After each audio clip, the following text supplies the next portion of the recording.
They didn't knock. They didn't warn me. They just showed up with chainsaws and a smile. Before I tell you what happened next, imagine this for a second. It's winter. Real winter. The kind that snaps pipes and cracks bones. And the only thing standing between your family and freezing nights is sitting neatly stacked in your driveway. Now imagine someone decides they don't like how it looks. That's where my story starts. I was halfway through tightening a lug nut when I heard engines revving behind me. Not trucks. Chainsaws. Multiple.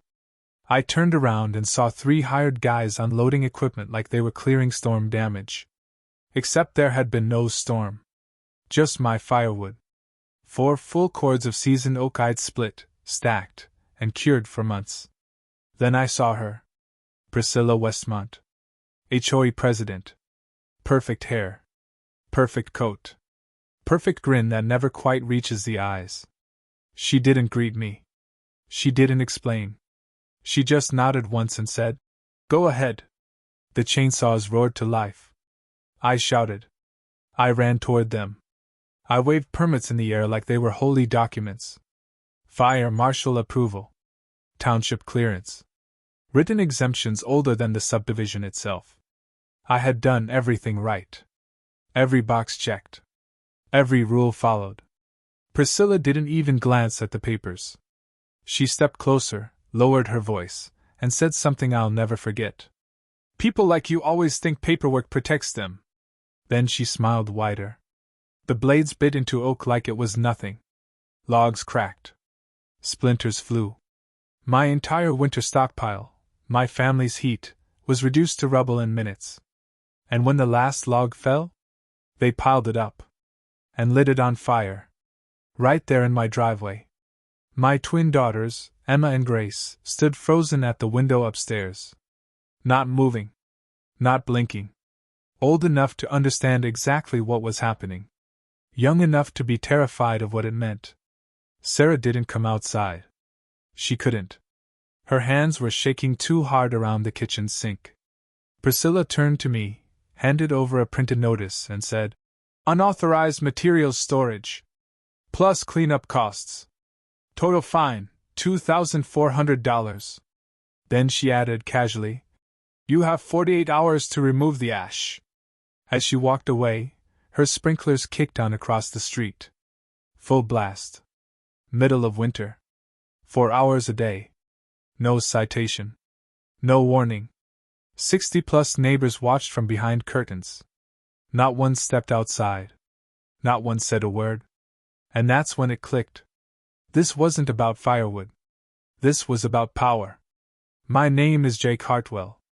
I'm a third-generation mechanic in Millbrook Valley, Colorado. 6 months earlier, I'd inherited my grandfather's 1950s homestead, one stubborn house sitting in the middle of what's now Riverside Estates. The developers wrapped the neighborhood around it decades ago, but Grandpa Pete's place stayed put like it refused to bow. I thought that history protected us. I was wrong. Priscilla had been running this HOA for 6 years. Real estate agent by trade. Rule enforcer by obsession. She carried the handbook everywhere like a weapon. And within 2 weeks of moving in, I started seeing the pattern. Working families got fines. Retirees with money got courtesy reminders.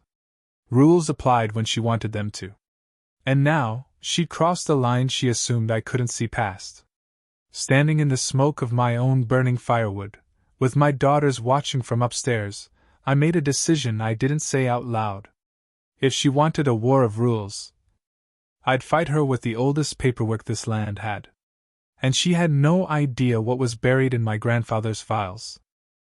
The night after the firewood burned, the house felt colder than it should have. Not just temperature-wise. Emotionally. Emma wrapped herself in 2 hoodies. Grace kept checking the thermostat like it might magically change its mind. Sarah sat at the table with a mug she wasn't drinking from, staring at the fine notice like it was written in another language. I told them we'd be fine. I didn't say how. Because at that point, I didn't know yet. What I did know was this: Priscilla hadn't just punished us. She'd made an example of us. And in HOA territory, examples are contagious. Once the board smells blood, the letters come faster. The fines stack higher. The pressure doesn't let up. And right on schedule, the next citation arrived. Improper vehicle signage. My pickup. The same 12-year-old truck I'd driven for a decade. Magnetic door signs with my mechanic business name. Removable. Legal. Exempt under grandfathered use clauses. Priscilla showed up personally to deliver it. She walked slow. Measured. Like she was touring an open house. Commercial vehicles undermine community aesthetics, she said, circling the truck with a measuring tape again. We work very hard to maintain property values here. I asked her why Tom Wesley's landscaping trailer sat overnight every weekend without a single warning. She didn't miss a beat. Tom contributes in other ways. That was her favorite phrase. Vague. Untouchable. Final. That night, Sarah said the thing I'd been trying not to admit. She's not going to stop. She was right. Over the next 10 days, 3 more neighbors got hit. Stan Mueller, $200 fine for tomato plants. Lisa Park, ordered to dismantle her kids' swing set. Mrs. Kowalski, bird feeders removed or face penalties. Every single one of them worked for a living. Every single one of them kept their heads down. Meanwhile, the judge's grandkids still had their massive play set. The Hendersons' unpermitted shed magically passed inspection. Priscilla's lawn drank more water in a week than my house used in a month. That's when I stopped reacting and started observing. HOAs run on fear, but they survive on something else. Infrastructure. Rules are just the surface. Underneath? Utilities. Easements. Access agreements. Boring paperwork nobody reads because it's older than the subdivision and written in language designed to make your eyes glaze over. That night, after everyone went to bed, I went into Grandpa Pete's old study. The room smelled like dust and motor oil. File cabinets lined the wall. Folders labeled in blocky handwriting. Deeds. Surveys. Correspondence with the county going back decades. Grandpa never threw anything away. Ever. I started with the property deed. Then the easement maps. Then the water rights filings. Page after page of stamps, signatures, dates from a time before Riverside Estates existed. And that's when I saw it. One document. Yellowed. Folded. Refiled so many times the crease had almost torn through. Private Water Access and Maintenance Agreement, 1954. I read it once. Then again. Then a third time, slower. My heart started pounding. According to this agreement, the original homestead, my house, sat directly over the primary maintenance access point for the natural spring-fed water line that fed what would later become Riverside Estates. Not owned by the HOA. Not maintained by the HOA. Access granted by the landowner. By my grandfather. And nowhere, did it say that access was permanent. It was conditional. Revocable. And it required the landowner's written consent. Consent that had never been updated. Never transferred. Never renegotiated. For 60 years. I leaned back in the chair and laughed. Quietly. Carefully. Like someone who just found the safety off on a loaded weapon. Priscilla thought power came from fines and fear. But real power? It comes from water. And she had no idea that every green lawn she protected depended on land she just tried to burn into submission. The next morning, I made a phone call. Not to a lawyer. To the county water office. And the woman on the other end said something that made me sit very still. Oh, that access point. We've been trying to locate the current owner for years. The woman at the county water office didn't sound surprised. She sounded relieved. You're telling me you own the Hartwell homestead? She asked. Yes, I said carefully. Oh, thank goodness. We've had that file open since 2009. That alone told me everything. She explained that Riverside Estates' water system wasn't as modern as everyone assumed. It looked municipal, but it wasn't fully integrated. The subdivision relied on an older spring-fed line for pressure stabilization during peak use, especially summer irrigation season. And the physical access to service that line ran straight through my land. "We've needed to inspect the intake and replace a valve for years," she said. "But the HOA has been uncooperative." Uncooperative. Translation, Priscilla. I asked the question that mattered. "What happens if access is restricted?" There was a pause. "Well," she said slowly, "we'd have to issue a usage limitation notice until access is restored. Especially during non-essential consumption." Non-essential. Like sprinklers. Like pristine lawns watered 4 hours a day in winter. I thanked her and hung up without saying another word. That night, I didn't tell Sarah everything. Just enough. Enough to let her breathe easier.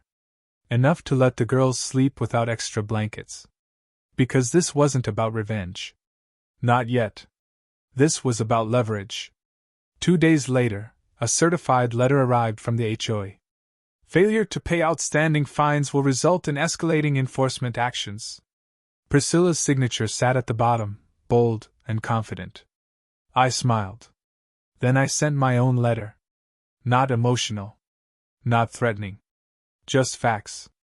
I enclosed copies of the 1954 agreement, the easement maps, and a formal notice revoking temporary access to the water infrastructure pending renegotiation of terms.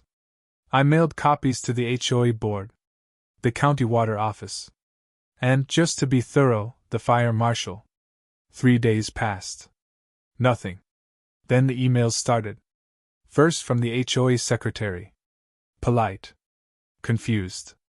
Asking for clarification. I didn't respond. Then from a board member. More direct. Asking if this was some kind of mistake. Still nothing. On day 5, Priscilla showed up. This time, no chainsaws. No measuring tape. Just heels clicking fast across my driveway. She didn't smile. "What is this nonsense?" she snapped, waving my letter. "You can't just cut off water access to an entire community." I stayed calm. Calm drives people like her insane. "I didn't cut anything off," I said. "I revoked access to my property." "Big difference." She scoffed. "The HOA has rights." I nodded. "According to which document?" Silence. I walked her through it slowly. The original agreement. The conditional language. The lack of transfer. The fact that the HOA had never maintained the access point, never insured it, never even acknowledged it. Her face changed. Not anger. Calculation. "This is extortion," she said finally. I leaned in just enough for her to hear me clearly. "No. This is compliance." She threatened lawyers. I told her to bring them. She threatened emergency powers. I handed her the county contact number. And then she said the thing that told me I'd already won. "What do you want?" I looked past her, at her lawn. Still green. Still drinking. "I want the fines rescinded," I said. "Every single one. Not just mine." She blinked. "Tomatoes. Swing sets. Bird feeders. All of it. Gone." "That's not your concern," she snapped. I smiled.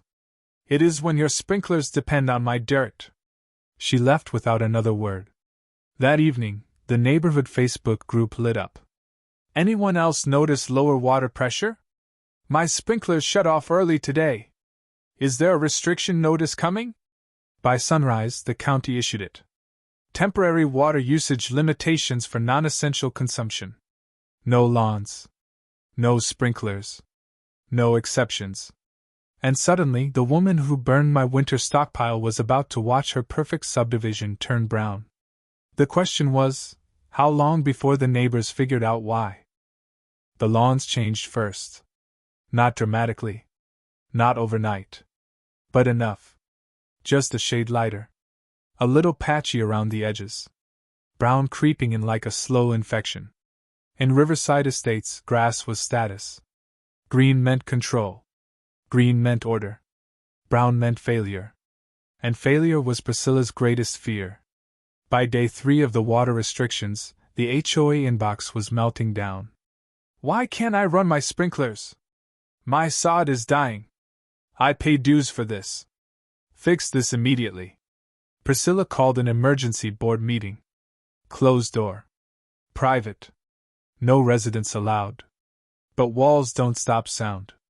I could hear raised voices through the open windows of the clubhouse as I walked past that evening. This is your fault. You told us the water system was secure. You said the homestead didn't matter. That last line made me stop. Didn't matter. For decades, my grandfather's house had been treated like an inconvenience. A leftover obstacle. A relic surrounded by manicured conformity. Now it was the keystone holding their entire system together. 2 days later, Priscilla came back. Different energy this time. No heels. No perfume cloud. No clipboard. Just tension. She didn't step onto my driveway.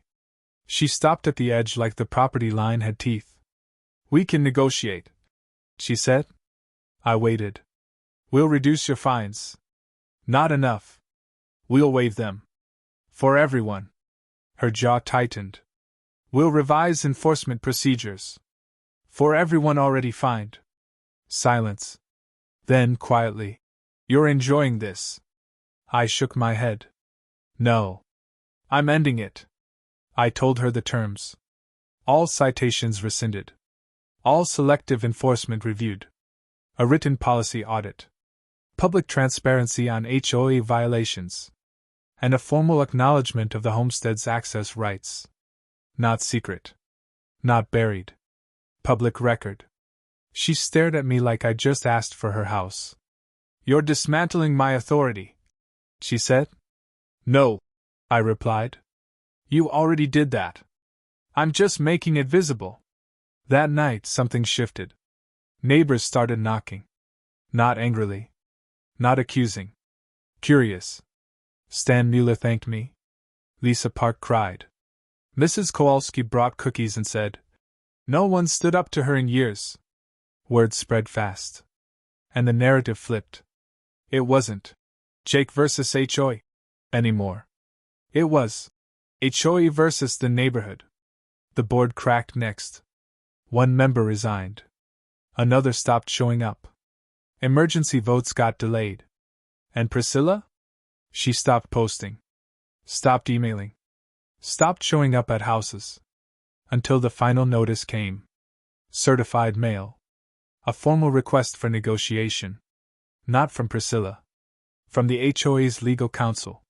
They wanted a meeting. Neutral location. Mediated. Documented.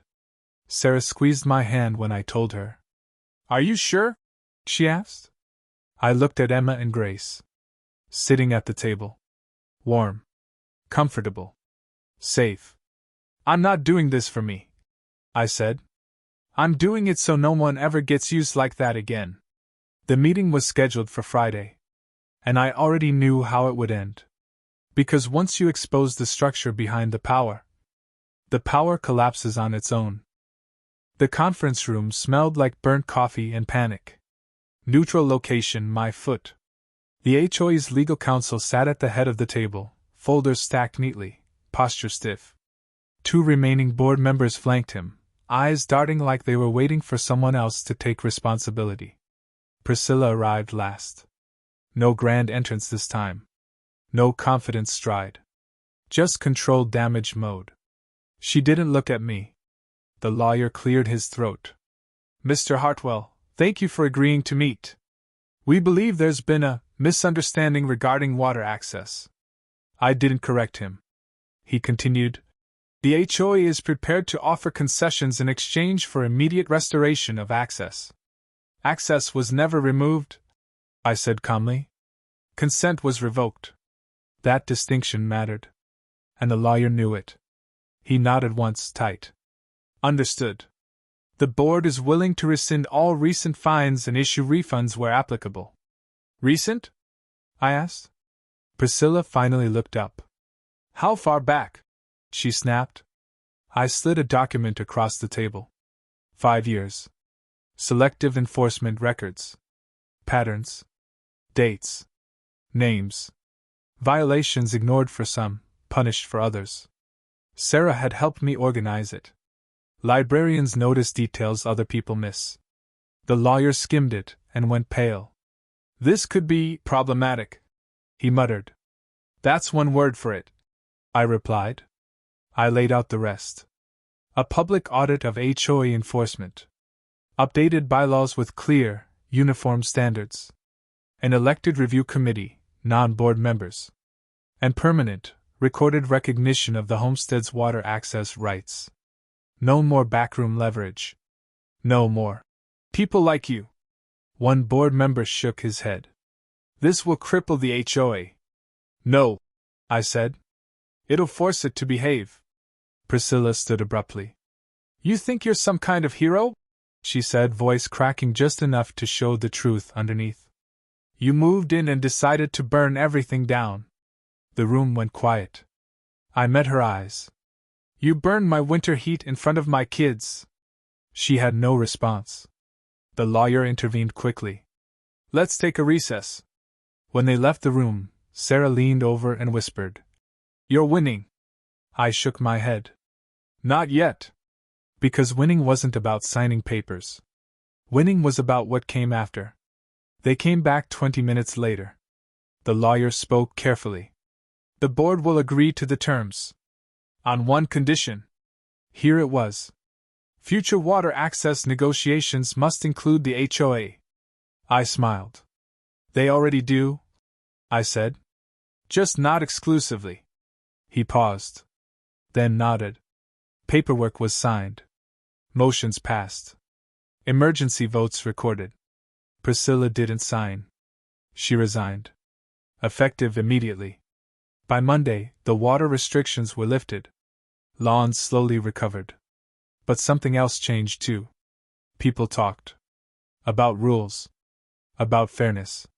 About what an HOA was supposed to be. Elections were scheduled. New faces stepped forward. Transparency became more than a buzzword, it became survival. And my driveway? It stayed exactly the same. Truck. Firewood, replaced legally, properly, visibly. No chainsaws. No threats. One afternoon, as I stacked the last log, Emma asked, Dad, were you scared? I thought about the fire. The fines. The silence of 60 neighbors. Yes, I said honestly. Then why didn't you back down? I looked at the house Grandpa Pete built. Still standing. Still stubborn. Because bullies only win when everyone freezes. And Priscilla? Last I heard, she moved. Sold fast. Below asking. Turns out, control doesn't hold value when people see through it. And sometimes, the strongest thing you can do is read the fine print. You'd think once Priscilla resigned, everything would snap back to normal. It didn't. Because when fear disappears, memory doesn't. The first HOA meeting after her resignation was standing room only. Folding chairs scraped across the clubhouse floor. People who'd never attended before showed up early, arms crossed, waiting. Not to celebrate. To ask questions? The interim board opened with routine language, budget updates, maintenance schedules, but it didn't last 5 minutes before a hand shot up. Why was my fine never enforced against my neighbor? Another voice followed immediately. Why did certain violations disappear after a courtesy reminder? Then, who approved 4-hour irrigation cycles during drought warnings? The room buzzed. This wasn't anger anymore. It was accountability. And accountability terrifies systems built on silence. The enforcement audit results were released the following week. Publicly. Posted online. Printed copies left at the clubhouse. The pattern was undeniable. Income-based enforcement. Social favoritism. Selective punishment. The HOA's own documents condemned them. Within days, the county requested a formal compliance review. Not because of me, but because records don't lie once people start reading them. Suddenly, the HOA that once threatened families over bird feeders was answering emails from regulators. And me? I stayed quiet. I kept fixing cars. Kept stacking wood. Kept my head down. Because the moment you look like you're enjoying power, you become the next problem. Emma and Grace noticed it first. People wave now, Grace said one morning. Yeah, Emma added. They didn't before. They were right. Neighbors who once hid behind curtains now stopped to talk. Not about the water. Not about Priscilla. About boundaries. About knowing your rights. About how close they'd come to losing them. One night, Sarah said something that stuck with me. She didn't just control the HOA. She trained everyone to believe resistance was pointless. That was the real damage. Not the fines. Not the firewood. The learned helplessness. The new board elections came fast. No incumbents ran. People who never wanted power before stepped forward, not to rule, but to prevent another Priscilla from ever taking root. Bylaws were rewritten. Enforcement committees randomized. Appeals processes standardized. Boring stuff. Important stuff. And then came the final twist. The county water office called again. This time, with an offer. They wanted to modernize the intake system. Move it. Reroute it away from the homestead. Eliminate the dependency entirely. On paper, it made sense. No more leverage. No more risk. No more single point of failure. But as I stood at the window that night, looking at Grandpa Pete's land, I realized something. That access point wasn't a vulnerability. It was a reminder. A reminder that this place existed before the HOA. Before the rules. Before people like Priscilla decided order mattered more than fairness. I declined the reroute. Instead, we formalized shared responsibility. Clear access rules. Transparent maintenance schedules. No single person in control. Power diffused. Exactly where it belongs. A month later, I got a letter. No return address. No signature. Just one sentence. You humiliated me. I folded it. Tossed it. Didn't reply. Because humiliation wasn't what happened. Exposure was. And once people see how the system works, it never works the same way again. There was only one thing left to do. Winter came early that year. The kind of cold that tests promises. Snow packed the roads. Wind rattled windows. The temperature dropped low enough that even the perfect houses had to work to stay warm. But this time, no one panicked. Because the rules were clear. The systems were shared. And no one was afraid to speak up anymore. I stacked firewood again, slowly, deliberately. Same spot. Same size pile. Fully permitted. Fully visible. No chainsaws came. Emma and Grace helped this time, laughing when they dropped a log, complaining about splinters, stealing gloves from each other. Sarah watched from the porch, wrapped in a coat, smiling in that quiet way that says we're okay now.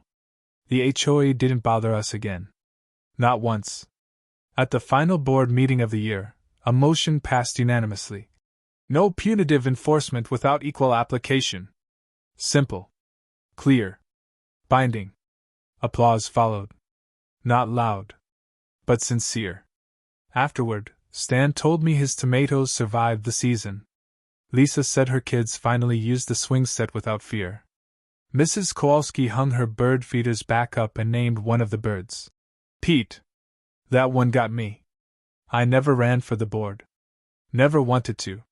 Because this story was never about replacing one ruler with another. It was about reminding people that systems only work when they're watched. A week before Christmas, I got another envelope. This one had a return address. Priscilla Westmont. Out of state. Inside was a single document. A property listing. Her former house in Riverside Estates. Sold. 20% under market. Days on market 3. Attached was a sticky note. Control is a habit. Losing it is harder than I thought. I stared at it for a long time. Then I put it back in the envelope and burned it in the stove. Safely. Legally. Warmth filling the room. That night, as snow fell quietly outside, Grace asked, "Dad, if it happened again, would you do the same thing?"